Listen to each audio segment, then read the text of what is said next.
Hi friends, நீங்கள்லாம் நல்லா இருக்கீங்கன்னு நம்புறேன். ஆக்சுவலி வந்து பார்த்தீங்கன்னா, ஒரு பொண்ணு ஒரு பையன ரொம்ப விரும்பி லவ் பண்றா. மெசேஜஸு, கால்ஸு, சர்ப்ரைசஸ் எக்கச்சக்கமான எஃபர்ட்ஸ் அந்த பையனுக்காக போடுறா. ரொம்பவே வந்து பார்த்தீங்கன்னா, மெனக்கெடுறான்னே சொல்லலாம். ஆனா அந்த பையனும் வந்து பார்த்தீங்கன்னா, டைம் வந்து இல்ல அப்படின்னு சொல்லிட்டு தட்டி கழிச்சுட்டு, இக்னோர் பண்ணிட்டு, வேலை இருக்கு அப்படின்னு சொல்லிட்டு போயிட்டே இருக்கான்.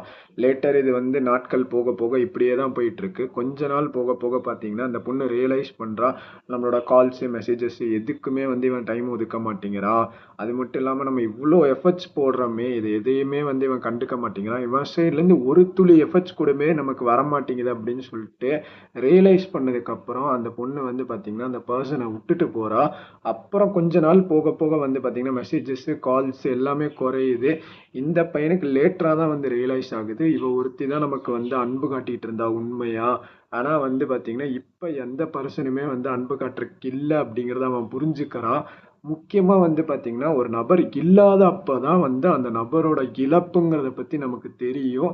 மோரோவர் இந்த பொண்ணு சைட்லேருந்து பார்த்தீங்கன்னா, ஒரு தவறான இடத்துல வந்து அன்பு செலுத்திட்டு இருந்திருக்கா. ஒரு இடத்துல வந்து அன்பே வராம ஒரு அன்வொர்த்தி பெர்சன் கிட்டருந்து ஒரு அன்ப எதிர்பார்த்துட்டு இருந்திருக்கா. கடைசியில தான் தெரியுது இந்த பொண்ணு மட்டும் தான் உண்மையா ஒரு சைடு மட்டும் தான் உண்மையா அன்பு இருந்திருக்கு.